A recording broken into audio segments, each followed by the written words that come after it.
Hello, and welcome to episode 414 of the official EstablishTheRun.com podcast. My name is Adam Levitan, as always, joined by Evan Silva. And one of my favorite weekends of the year is in the books. It was preseason week 1. Truly a great time to be alive. And not just for preseason DFS, aka God's Game, which went really well, I think, but also because we learned a lot about a few, and actually a fistful, maybe 5 to 10 situations that we're going to talk about here on today's show. Evan, how's it going? Awesome. Tons of changes to the top 150 over the past few days. A lot, vast majority based on that first week of preseason. I had a real nice night preseason DFS on Saturday. But I wanted to give a couple of, and it looked like a lot of subscribers had a lot of success too. Hopefully we can keep that up. I wanted to give a couple of shout outs though to Adam for beating Brandon Adams, who's an absolute stud athlete. I met him at the DraftKings MLB event a couple years ago. I mean, dude is in like tip-top shape, and I can't believe that you crushed him. Yeah. 4-set win this morning. Shout out to me over Brandon. I've been playing an incredible amount of tennis the last 3 or 4 months, though, with my coach, Greg. So, yeah, it was great to get the win today. Awesome. For sure. Yeah, and I also want to shout out Dave Holmes. I mean, this guy is on an absolute heater when it comes to the ETR video stuff. I mean, the last thing he just put up about our upcoming draft tomorrow. We're recording this on Tuesday and we're doing it tomorrow evening. It's going to be a lot of fun, but you guys got to check out the video that he put out because it's hilarious. I mean, it makes me look like an asshole, but but it's hilarious. Yeah, head to Twitter to check out the preview video for tomorrow night's Wednesday night, 7 p.m. Eastern. We're doing a 2K buy-in. Me, Silva, and Leone chopping up a team here in a 2K buy-in, and we'll live stream that for the fans. Should be good. On today's show, we are going to go over the news of the last week. And honestly, like a big part of this is understanding what's actually news and what isn't. Because I think if you're overreacting to preseason camp news and snap counts, like you're losing, right? But if you're also completely ignoring preseason camp news and snap counts, if you're ignoring it and you say preseason doesn't matter, well, you don't get it either. And I want you in my league. So understanding what matters and what doesn't is our job. We're here to convey that to you. Speaking of which, I know you all have drafts coming up. You're going to see a ton of people pushing their rankings. Everyone's got rankings. No, I've seen some outrageous stuff out there from people, but no one takes them as serious as us and puts in as much work as us to make sure our rankings are as strong as possible. We have a team of full-blown virgins handpicked by Silva and I. We're following every bit of news, updating their target shares, carrier projections, literally down to the decimal point. All of that flows through to our rankings so that make sure that when your draft comes, you have the most up-to-date info. Also, note this podcast is brought to you by our friends at Underdog Fantasy. They have this absurd $2 million to first, $1 million to second place fantasy tournament running right now. If you use promo code ETR when you sign up, they will match your first deposit up to $100. It really is a ridiculous contest, $25 buy-in. It's also really, really good practice for your home league. So visit Underdog Fantasy, promo code ETR for 100 in free entries. All right, Evan. I think we saw this coming. Maybe not to this degree, but I think we saw this kind of coming on Antonio Gibson. I mean, we were real light on him because we knew they made a very, very strong effort to get J.D. McKissic back and got him back. Then they used a 3rd-round pick on Brian Robinson. They were telling us, based on this and based on the way Antonio Gibson was used for a lot of last year, they're not in love with him. Antonio Gibson did start the first preseason game, fumbles 5 snaps into it, gets benched, doesn't come back out until after the Carson Wentz group leaves. Meanwhile, Brian Robinson looks like a stud out there. And now, practice on Tuesday, Antonio Gibson is on the punt gunner team. Okay? So, I mean, it's getting really bad for Antonio Gibson. His ADP is obviously going to tank. I still don't even know if I really want a piece of him. What was your reaction to all the Washington running back stuff? Well, my first reaction was to put a sprinkle on Brian Robinson to win O'Roy at 100 to 1. But my second reaction was to move Antonio Gibson way down, further down. I was already below ADP on him. But I moved him down significantly, and Brian Robinson is now firmly in the top 150. What they did is they essentially on Monday, or really on Tuesday after the game, they essentially switched the roles of Brian Robinson and Antonio Gibson at following the fumble. You remember Antonio Gibson led the NFL in fumbles last year, and he also left a ton of yards on the field. And that's why the Commanders have been so down on him And I mean, look, they gave him an opportunity. He went out there and he flubbed it. So now they're going to move on to the 3rd round pick, Brian Robinson, give him a shot to become the starter. And I think it's legitimate. And I think that he has, Brian Robinson, if he can grab onto this role and continue to push Antonio Gibson out of the picture. I mean, Brian Robinson has 10 touchdown upside. I mean, and it's not crazy to say. Now his upside is going to be limited in fantasy by the fact that he's going to lose, all kinds of target work to J.D. McKissick, just as Antonio Gibson was beforehand. But Brian Robinson now is very, very much draftable in the mid to late rounds. Yeah. And the reason you didn't hear a lot about Brian Robinson kind of during the draft process and during the dynasty process was because he played 5 years of college football. And there's a lot of data out there that 5-year players in college football do not pan out very often in the NFL. Even 4-year players do not pan out very often in the NFL. However, we're talking about for this year and this year only. And also, I'm no scout, but Brian Robinson was very effective in the SEC last year. I don't know if you had any micro takes of what you thought of Brian Robinson coming out of college, Evan. I mean, I think that it's just that he's a between the tackles grinder primarily. But I mean, he's, this is a replaceable position in the NFL. He was successful at the highest level of college football. And I mean, the Commanders have a pretty good offensive line. It's kind of underrated at this point. They had a really good year up front last year, and they returned, I think, all the guys. Mm-hmm. So it's an opportunity-driven position. We know that. And Brian Robinson right now has the opportunity. Antonio Gibson is losing his opportunity. Speaking of the Commanders, I thought it was somewhat notable that the primary 3 wide receiver set was what we expected. Jahan Dotson was out there for 22 out of Carson Wentz's 22 snaps. Of course, Terry McLaurin was out there for 19 or 20 of them. And then Curtis Samuel was healthy enough to play around 20 snaps with Wentz in that first preseason game. We haven't talked a lot about Jahan Dotson. Shout out Penn State. They used first-round draft capital on Jahan Dotson, and he's playing every snap. I mean, that right there is enough for me to think that he's undervalued. He's going in like the 130s, 140s, 150s. I just released my favorite flyers in the draft kit. Hopefully you guys have the draft kit and you're able to see that. I did have Jahan Dotson in there in my favorite flyers, aka players that I like taking after round 10. Have we been underselling Jahan Dotson maybe, Evan?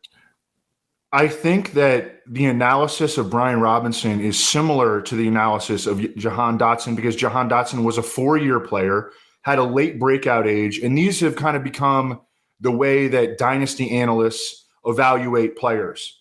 And dynasty analysis can absolutely bleed into redraft stuff because, I mean, at this point, everybody's playing all the stuff. Everybody's playing the best ball. Everybody's, taking a shot here and there at a high-stakes league, playing dynasty. This is, the fantasy football is like on the up and up, and it continues to be, and people love it. But sometimes the analysis goes a little bit too far. I mean, with Jahan Dotson, it wasn't just first-round draft capital. It was like top half of the first-round draft capital. He was highly, highly productive his final season at Penn State. But again, he had these, he played 4 years. He broke out late. He's a little bit older. And so therefore, the spreadsheet socialists and the dynasty virgins are going to downgrade him for that. But we know that opportunity drives fantasy production, and most specifically in the near term. And again, Jahan Dotson, he's going to play everything. He played more first-team snaps than did Terry McLaurin in the preseason open. Every single one for Jahan Dotson. By the way, shout out to Amico who runs the dynasty portion for us. Amico been on fire. I mean, he was high on Brian Robinson. He was higher on Romeo Doubs and low on Christian Watson. And then he's just one data point is not everything. Just because Brian Robinson was there for 5 years, just because Jahan Dotson was there for 4 years, that's not everything. And so shout out to Amico for being ahead of the curve. It's almost like the Commanders actually went out of their way to target more experienced, more mature players in their draft. So I'm not really holding that against him, at least in the near term. I can totally get on board with Jahan Dotson maybe having limited upside because of a lot of the factors in the long term, a lot of the factors that he brings to the table. Same with Brian Robinson, but these guys have near term opportunity. They're very draftable in redraft. Let's go to the Chiefs. I mean, the story of the preseason has been Isiah Pacheco's rise, and I thought that the Chiefs were going to keep 4 running backs. Speculation right now from both The Athletic, Nate Taylor, and Airhead Pride, Pete Sweeney, who I think are 2 of the best at covering the Chiefs. They're both projecting the Chiefs to only keep 3 running backs on their roster now, and they're both projecting it to be Clyde Edwards-Helaire, Isiah Pacheco, and Jerick McKinnon, i.e. Ronald Jones not going to be on the team. And I don't know if that's for sure. That's speculation. That's a projection. That's the projection right now. What we know for sure, though, is that Isiah Pacheco was the second running back in the game with the Mahomes group. Helaire started, got 7 snaps. Pacheco comes in next, and Jerick McKinnon wraps it up with 1 snap. Rojo didn't play at all with the Mahomes group. Now, there's some danger out here. I mean, 7th round picks are so unlikely to be good. We've seen it with Darwin Thompson before. A lot of hype around Darwin Thompson and Chiefs running back did not pan out. I talked about it on Market Monday yesterday if you want my deeper take on it, but I'm treading carefully with Pacheco in sharper leagues. In home leagues, though, he's probably like free. So I don't know, Evan, what's your current take on the Chiefs backfield? Moved Pacheco into the back end of the top 150 and moved Ronald Jones out of the top 150. So I'm just chasing the news and the reports and the speculation from, knowledgeable speculators at this point. Isiah Pacheco played at Rutgers. He got benched at one point, but he also runs 4.38 at 216 pounds.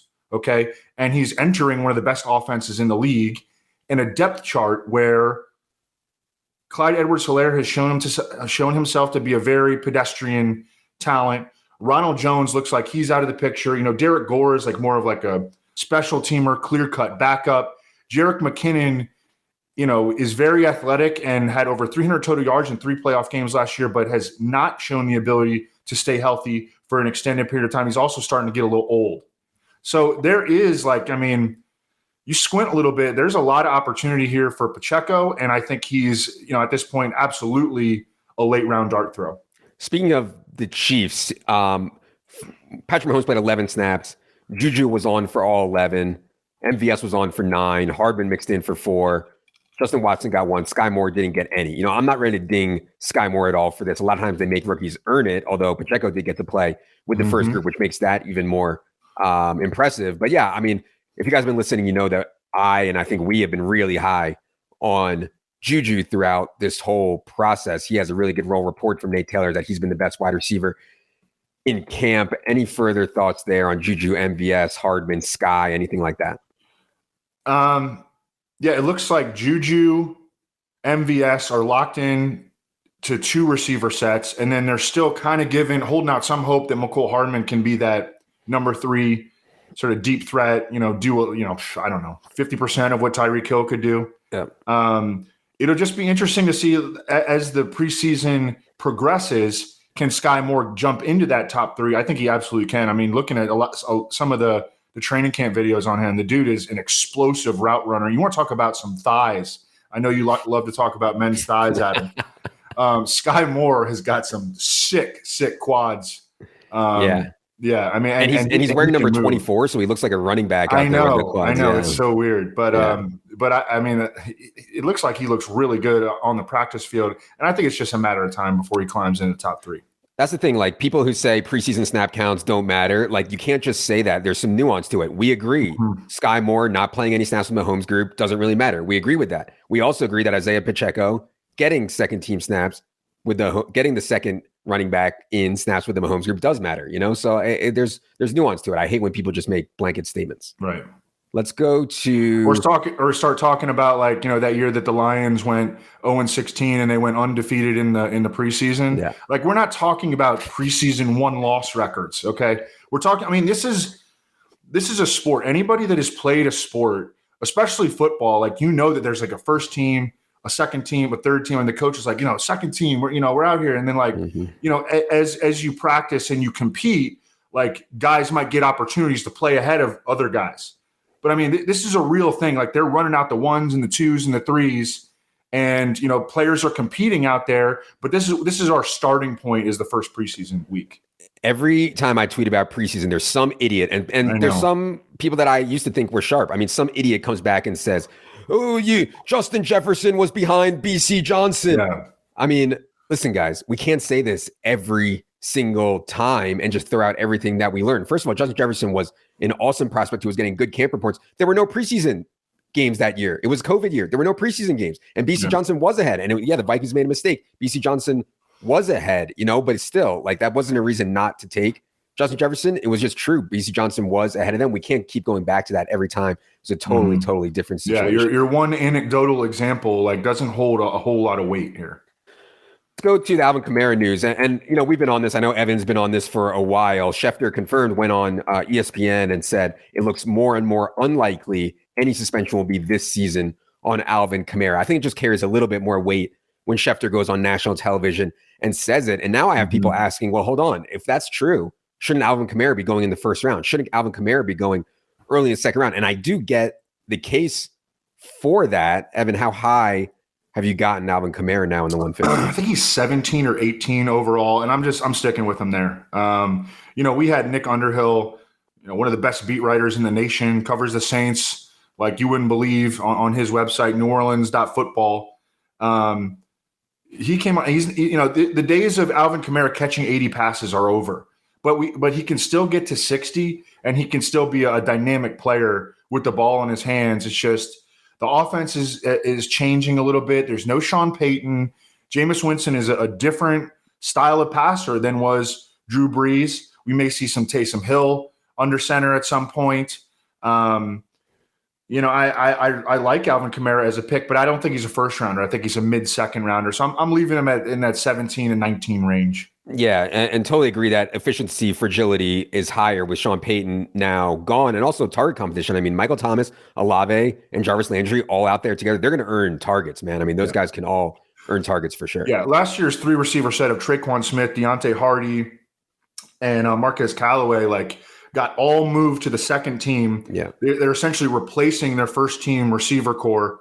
So yeah, the target competition is much, much stiffer this year. I will say, I mean, Kamara gets the touches that I think are the most valuable. He's going to catch passes. He's going to be around the goal line, and so he can have some huge games for sure. And yeah, I like having him in that 15, 16, 17, 18 range. Let's go to Lion stuff. So I think it was as expected. Jared Goff got 10 snaps. DeAndre Swift, 6 out of 10. Jamal Williams, 4 out of 10. I mean, no one, when we were projecting DeAndre Swift as a really good early second round, even late first round pick, no one was saying that Jamal Williams was going to go away. But we should be aware that DeAndre Swift is going to come off the field at times. I just think the high value touches are going to go to DeAndre Swift. He did run in a touchdown. Swift got 4 carries on those 6 snaps. So any response to the Swift J. Will stuff after we got a little bit of a look at it? I think it's largely to be expected. And I mean, there's also some truth to the fact that, hey, not banging DeAndre Swift between the tackles, down after down after down is probably, it's good for his chances of staying healthy, which has been a little bit of a problem for him early in his career. I mean, Jamal Williams is just one of those guys, he's going to get on the field because the coaches love him. He can pass protect. He doesn't fumble. He does things that the coaches like, and he's going to play. I mean, I did a draft with Justin Herzig earlier this offseason, and I mean, he's like, no one wants to take Jamal Williams. I will absolutely take him as my RB4, RB5, every single time, because he's probably going to get 150 touches. And he's going to take some of the wear and tear away from DeAndre Swift. Look, it's hard to find guys like Christian McCaffrey that, it's impossible, really. Yeah. To find guys like Christian McCaffrey that get every single touch in the backfield. For sure, yeah. And Jamal Williams goes so late. I think in some of those best ball drafts, like what Herzig and you were doing, I think it makes sense. The other note I had on the Lions was, I mean, I don't know why people have a problem with Amon-Ra.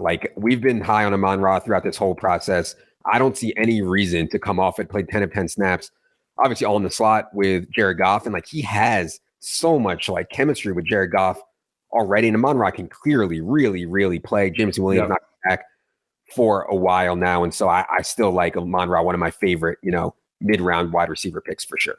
Definitely. High floor and I think plenty of upside. I mean, he riffs with Jared Goff. That stuff matters in the middle of the field. Jared Goff, very willing, tall pocket passer, very willing to rip it in the middle of the field like we saw with Cooper Kupp with the Rams. And that's Amon-Ra St. Brown's role in the Detroit offense. Speaking of a changing role, Evan was on this. We talked about it a week or two ago. Mike Gesicki's stuff. Last year, Mike Gesicki was essentially an oversized wide receiver. It was only in line 11.9% of the time. In the first preseason game with Mike McDaniel now in charge, we saw the change start to happen. 5 out of his 9 snaps were in line. Now, some people make an argument, this is better. He'll get more snaps against linebackers and safeties instead of corners. That's the Kyle Pitts argument. Like the Kyle Pitts argument is we want him in line more so he gets matched up with linebackers and safeties. I just don't know if this is right or good for Gesicki. I don't think he really can win in line. He's always, even going back to Penn State, the reputation of him was always like he's too soft for that. I've kind of just scratched Gesicki off my board based on all this stuff, and I like some other back end tight ends more. What do you think about Gesicki now? He's been DND for me. Do not draft like the entire time. I just started last night. I got a big head start on the Shy Away top 30. And he's absolutely on it. That should be out by Thursday night. Gesicki, I mean, first of all, I mean, really one of the biggest problems is that this offense is just going to flow through Jalen Waddle and Tyreek Hill. Those guys are going to be target monsters, and then everybody else is kind of going to be fighting for scraps. But when Mike Gesicki's out there, he's like a tell to the defense because Dolphins probably aren't going to run behind him because he can't block. And that's going to be a real big problem for Mike McDaniel. Comes from the Kyle Shanahan tree, absolutely believes in having that high efficiency outside zone running game, and Mike Gesicki is going to be a problem in that style of offense. I think as the season progresses, I think there's a chance that he opens the season. He's just like a fully part-time player. Yep. Let's go to staying in the AFC East, the Jets running back stuff. So. I've been high on Breece Hall. I know I've been higher than Evan on Breece Hall. I do think he's a really good prospect with high draft cap on. Those guys play and are typically successful. But Michael Carter did start the first preseason game. The first group played roughly 20 snaps, and Zach Wilson obviously left with injury. We were tracking this based on how long they left the starting offensive line in. So Michael Carter started, got 10 of the 20 first team snaps. Breece Hall came in after, got 10 of 20. Also, they were never on the field together. I think my takeaway from this really wasn't to move Breece Hall down because I'm not betting on Breece Hall for week one. I want to have Breece Hall in November and December, but I am kind of tempted to take Michael Carter in some of these like zero RB builds where I don't have a lot of running back and I don't have Breece Hall, and maybe Michael Carter has a bigger role than we expect. I know some very sharp people have been on Michael Carter in the best ball stuff. Maybe I've undersold Michael Carter throughout this process. Evan, what do you think about the Jets running back stuff? I think I've been about in line with ADP when it comes to Breece Hall, and Michael Carter probably the same. I think it's very possible that they open the season in a nearly even rotation as part of a bad offense. Their quarterback might not be ready for week one. Yeah, they may come out the gates like with Joe Flacco starting. That's like a realistic possibility. Apparently, Joe Flacco has been playing well in training camp as well. They've got weapons. They've taken measures to upgrade their offensive line. It sucks that they lost Mekhi Becton, but they went out and signed Dwayne Brown, which I think was an awesome pickup at this stage of training camp. Zach Wilson was so bad last year. I know I keep coming back to Zach Wilson. We're talking about the RBs, but the offense is just right now difficult to trust because you've got two running backs, squarely in the mix for touches. You've got three receivers. They've got three tight ends that they can trot out. The fourth receiver is Braxton Berrios, who's a very solid slot receiver. And then you have quarterback uncertainty. They're a tough team for me to invest heavily in. I'll say that. Yeah, that's totally fair. I will say, Brandon, when we had Brandon on, he said he thought that Dwayne Brown would not be that big of a downgrade off of Mekhi Becton. And so that was certainly a really good signing for them. Second thing that I would say is last preseason, we were projecting Joe Flacco to barely play or play, 2 series or something like that. Joe Flacco ended up playing a quarter and lit us up. Right down our throat. Joe Flacco was on fire. I think I lost every cent that night because other people played Joe Flacco and I was like, I'm not playing 40-year-old Joe Flacco in a preseason game. He balled out. And so it doesn't shock me that much that he looks good in camp. I think the regular season might be a different story for Joe Flacco when the bullets are flying, but he's at least capable. Yeah, is he better than Zach Wilson right now? Oh, God. Here we go. I know. All right, let's move on to the next topic. The MILF Hunter. Okay. So James Robinson didn't play. James Robinson's coming off the Achilles tear. James Robinson has been cleared to do some 7-on-7 work. I think he's on track, which is miraculous considering it's only been 8 months roughly since his Achilles tear. But with James Robinson out, Trevor Lawrence played 25 snaps. Travis Etienne was in for 22 of them, all 6 third down snaps. He got all 5 of the snaps inside the 10. And I get this is going to look totally different when James Robinson was there, but at least the Jaguars showed like some willingness to use Travis Etienne as a workhorse in this first preseason game. So I was encouraged by that. Obviously, a lot of Etienne's ranking and projection is going to come down to how healthy you think James Robinson is. But what do you think of Etienne's preseason debut and anything else with the Jaguars running backs? Liked it. I mean, Travis Etienne, I have him as a top 15 RB right now. Might go back and look and see if I can move him up higher. I mean, he's definitely a player, and you've talked about this ad nauseum, really, that he's the archetype, the exact type of archetype of running back that you want to draft, because he has, I mean, legit like 70 reception upside. I mean, he caught a ton of balls at Clemson. He's got, that rapport, that shower narrative with Trevor Lawrence. And I mean, the Jaguars are a team that I think could absolutely take a significant leap this year. They don't play in a particularly difficult division. They got a huge coaching staff upgrade. And Trevor Lawrence, I think, is a prime candidate for a sophomore leap. Yeah, agreed. One of my favorite 2 quarterback targets in 2 quarterback leagues is Trevor Lawrence. Definitely. For sure. Definitely. Speaking of that, he's still coming like real cheap. I mean, he's very cheap in drafts. Yeah, totally cheap. And yeah, Christian Kirk is cheap also. I mean, they're all cheap. I think Zay Jones is an interesting sleeper. I actually did a best ball last night where I took Zay Jones, but anyways. Texan stuff, Zach Mills only played 7 snaps.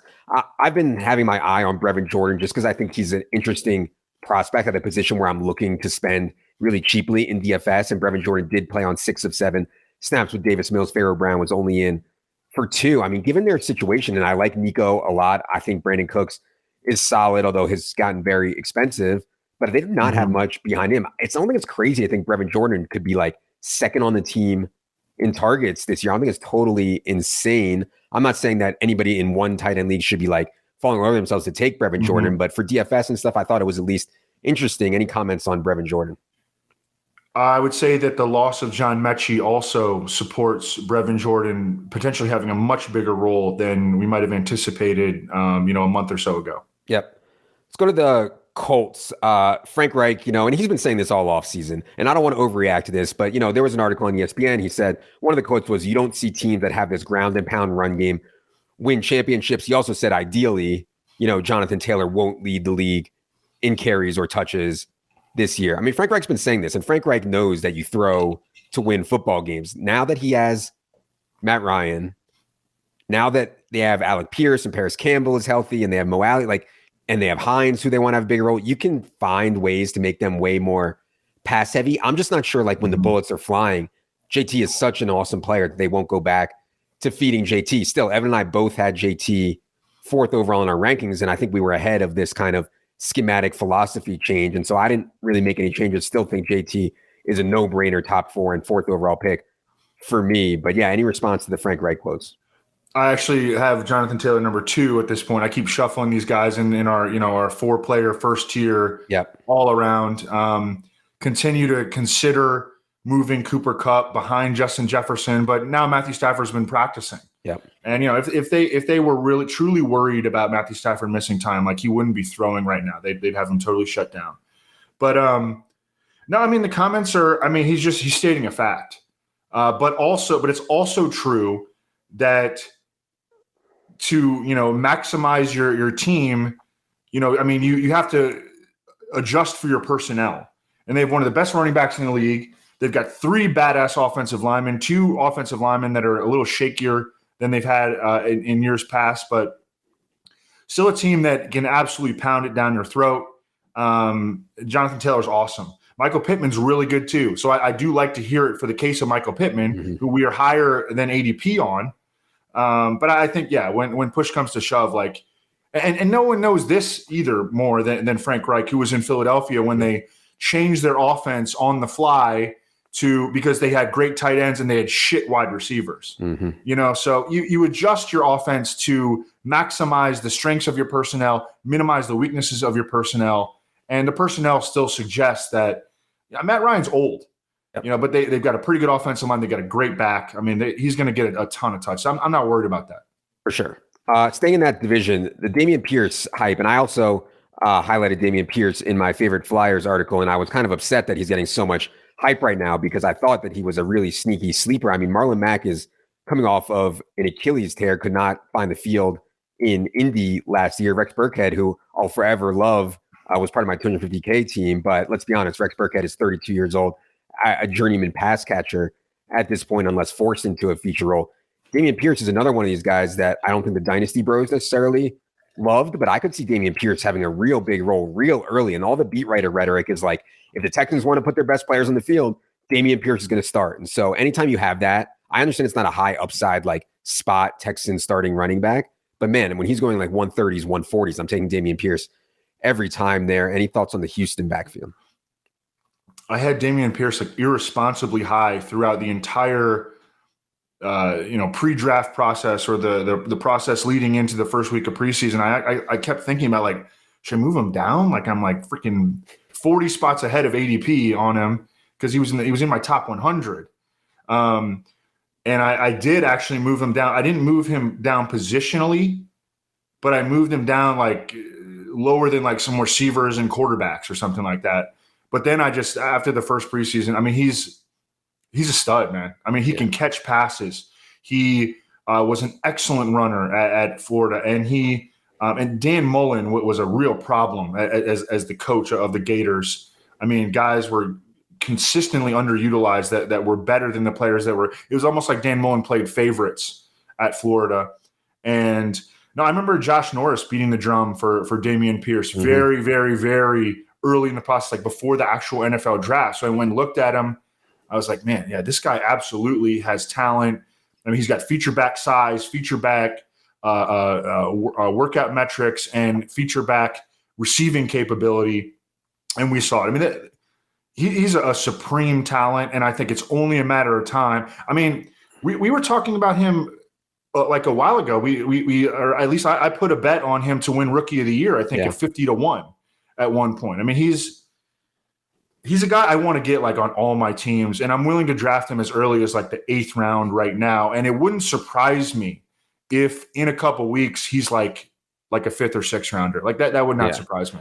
That sounds really high to me for a Texans running back who people are going to say, oh, Marlon Mack and Rex Burkhead. There, you can get Damien Pierce now for sure in like 9th or 10th round, like easily. And in home leagues, he'll go even later. So be sure to watch the ADPs on there. I will be getting out the abusing the default rankings article into the draft kit as soon as I can. Try to time that for as many people as I can because the ADPs are always changing. But yeah, stay tuned for that. The other thing I'd say about Damien Pierce is, again, most underrated quarterback, offensive coordinator to do in the league, Davis Mills and Pep Hamilton, in my opinion. Also, Brandon mentioned that he kind of likes the Texans' offensive line as a line that could take a leap this year. Speaking of hype, man, I mean, it's all well and good. George Pickens is like breaking Twitter. I mean, everybody wants to be on George Pickens now. Very clear. I mean, I don't think we're saying anything new. If George Pickens had not torn his ACL, he would have been the number 1 wide receiver in this class. He would have likely been a top 15 pick. He has been the star of Steelers camp. I gave my take on him yesterday on Market Monday. Evan, what's your take on the hype train on George Pickens? Because now, I mean, even casual people know about George Pickens now. He's going to be going real high. It's crazy how good Georgia was like without George Pickens, because he barely played football the last 2 seasons. And he's a baller. He's got swag. He's an incredible route runner. I mean, he's a pro-ready route runner. And he can make contested catches. And that's something that the Steelers beat writers have noted. What's the difference between Chase Claypool and George Pickens is that George Pickens goes up and gets it. So I think it's I think it's definitely a concern for Chase Claypool. And I also think it's somewhat a concern for Deontay Johnson, who I dropped a little bit in my rankings, and George Pickens moved way up. I mean, he's, I don't want to be shy about some of these rookies that look so pro-ready. And it's not just the first preseason game, because he balled out in the first preseason game, but it has been a steady drumbeat of George Pickens crushing it every single day in camp. The quarterback situation is a problem, but it already sounds like all the quarterbacks trust George Pickens. The dude looks sensational. I think I was high on Chase Claypool maybe a month or 2 ago, and I have backed off that thanks to George Pickens. I mean, Chase Claypool had his problems last year, even got benched at some points behind some dust balls. And so if they have a guy like George Pickens, I could easily see in 2 wide receiver sets, Claypool taking a seat behind George Pickens. And so, yeah, I'll take the L, I think, on Chase Claypool and being high on him like I was maybe a month or two ago. A small one here, but, I think the Josh McDaniels installing a James White role in Las Vegas is real. In other words, everybody knows in New England, Josh McDaniels always used a strict pass down back. It was typically James White. Now it looks like it's going to be either Amir Abdullah or Kenyon Drake. I don't think it's going to be Josh Jacobs. And so the Hall of Fame game stuff with Josh Jacobs didn't bother me, but he is like a dead zone running back to me because he's not going to have a real pass catching role. That's going to go to the James White role, Abdullah or Drake. And then also like around the goal line, I think they're going to be more throw heavy. They have really good weapons. I mean, Renfro, Adams, Waller around the red zone have all been successful in there. So I think you won't see as many red zone carries, et cetera, et cetera. So yeah, I mean, I think we've both been out on Josh Jacobs, but this was just like the final nail in the coffin for me with the Amir Abdullah stuff. Any more comments on that? Yeah, I've been out on Josh Jacobs for years at this point. I do kind of like Zamir White as a late round pick. He's in the top 150. I'm not going to put Amir Abdullah in the top 150. But yeah, I mean, they're clearly going to use a backfield of specialized roles, which is something that I think that the Patriots organization believed in. And the Patriots organization like essentially relocated to Las Vegas this offseason. Giants 3 wide receiver set. Kadarius Toney rested, but the clear 3 wide receiver set was Wan'Dale Robinson, Kenny Golladay, and Colin Johnson. Kenny Golladay looks awful out there. Yeah, we've been kind of debating this, but he's so cheap, man. I mean, he goes in like the 13th or 14th round, does Kenny Golladay, which like strikes me as insane to me, though. That's like the best argument for him. I think there's a chance he was like just a product of Matthew Stafford, who clearly makes fantasy wide receivers. I mean, Calvin Johnson and Cooper Kupp both went totally nuke and insane with Matthew Stafford. Obviously, different story with Daniel Jones. So to me, it's been Toney, it's been Wan'Dale that I'm taking. I have not taken as much Golladay, but man, in the 13th, 14th round, I'm still tempted. Any more thoughts on Giants wide receivers? Don't do it. Another steady drumbeat has been that the Giants offenses just look terrible in training camp. The beat writers are trying to downplay the fact that Brian Daboll said that Tyrod Taylor is going to get some first team reps. But Danny Dimes just, it hasn't been there for him so far. And maybe it's, Wink Martindale, the new DC, is throwing tough stuff at him, or Brian Daboll wants to see them proactively struggle in training camp, or, just a variety of reasons. But I think it's, I don't know. I wouldn't touch Kenny Golladay. He's definitely going to be on the shy away. He's already on the shy away, and he's out of the top 150. I wouldn't touch him. I will say I thought Daniel Jones looked pretty capable and decent to good in the first preseason game. Yeah, he did. And so I don't know, when you're going against your own defense, maybe it's a little bit choppy. You're learning a new scheme. I'm just obviously like grasping at anything, because if Daniel Jones like doesn't make it through the year this year, I'm going to need a loan. So we're going to need him to play all 17 games. Well, I think something we can definitely agree on here is that Wan'Dale and Kadarius Toney are going to have monster roles. They're going to run high percentage routes. And I moved up Saquon Barkley into a draftable region, because before in the top 150, he wasn't he was in a region where you would never get him if you were using the top 150. But now he's in a firmly draftable region, because apparently he's looked really, really good so far in training camp. He's going to have a big role in the passing game, and we know that, if he regains that like vertical explosiveness to the point where he can start hitting those long runs again, like, look out. And I do like the improvement of the Giants offensive line. I mean, Brandon having them at number 23 overall, that's not, it's not even top half of the league. That's way better than what they've been for the last several years. Yeah, I've been in drafts lately, and Saquon's gone in round 1. I mean, it's like he's really, really steaming up there. And so, it's getting harder and harder to get Saquon. I certainly still like him. All right, Evan, maybe we've buried the lead here. I'm actually kind of sick of talking about Treylon Burks, honestly. Like, I gave my take on Treylon Burks. I have no idea if he's going to be good. Current signs right now are that he doesn't look like he's going to be that good, and it does not look like he's going to be good early. But I still think they have to play him a ton, because they just have no one else. But we should. It is our responsibility to tell the people he played behind Robert Woods, Nick Westbrook-Ikine, who sat out, Des Fitzpatrick, Racey McMath, Kyle Phillips. They all got in the game before Treylon Burks. I don't want to like freak out about that. Again, I think Treylon Burks is going to play a ton this year, just like every other sign right now, besides his potential for playing time, to me does not look great. And so ADP is obviously buried. I'm tired of talking about this, Evan. I don't know. Do you have anything more you want to say about Treylon Burks?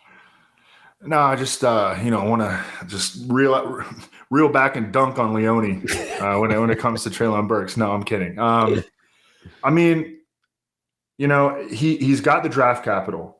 He's got the theoretical talent. I mean, he was very, very productive at Arkansas. It's just when you examine how he got his production at Arkansas, it's sketchy, and then, he shows up the conditioning and the asthma stuff during the offseason. And now he's playing behind Kyle Phillips and Racey McMath, and it's just and it's also not an offense, not a passing offense that is conducive to, a lot of production in the passing game for the pass catchers. So I don't know. I mean, if his ADP begins to plummet to a point where, he's going like 8th, 9th, 10th round, I can see it. But I mean, there's no way that I'm taking him anywhere before that. Yeah. James White news is finally official, and we've been talking about this for what seems like 5 months. This is what started us on the Rhamondre Stevenson campaign, was just this massive position on Rhamondre Stevenson was partly due because we didn't expect James White to play due to the hip issue. That came true this past week. Officially retired did James White. And now the beat writers are saying, well, Ty Montgomery is 29 years old on his 5th NFL team. Rhamondre, meanwhile, is repping in the James White role. The coaches keep talking about how well he's been doing as a pass catcher. And so again, we can't stop talking about this for the last 4 months, but Rhamondre Stevenson, a share of early down work, and the James White role is just like a total smash. And so I don't think there's anything new here, Evan. We've been ahead of this, thankfully, on Rhamondre. Anything else on James White's retirement? Yeah, Bill Belichick going out of his way to talk up Rhamondre Stevenson's pass protection. I mean, that's something that you love to hear. Pass protection doesn't correlate to fantasy statistics. I mean, on a weekly basis, like a running back, if he gets 9 blitz pickups in a game, that's a ton. And that's out of 65 snaps. Or let's say that he's playing 45 snaps. It's not, that doesn't translate to but it earns coaches' trust. It earns the trust of quarterbacks, and it gets players on the field. And that's why we like to hear when a running back is performing well in blitz protection. That's always a very good sign. Bill Belichick does not go out of his way to praise particular traits of his own players. So I loved hearing that. Last one to hit here today, Will Fuller. Sad times, pour one out for Will Fuller. He has been removed from Evan's top 150. Evan, tell the people, I mean, ever since that magical first 10 games of the 2020 season, I guess it was, it's been all downhill for Will Fuller. Missed all of last year with a weird finger thing. Now, no one's really heard from Will Fuller, even though there's some teams that could really, really use his skill set, I think. But yeah, go ahead on why you removed Will Fuller from the 150. Because as we edge closer to the season, guys that aren't signed should move down the rankings. I guess it's possible that Will Fuller could sign right before the season, but there have been no indications of that. And there have actually been more indications that Will Fuller is kind of done playing football than there have been that he's his agent's out there talking to teams. So, I'd still be willing to take him in the 20th round of a best ball, but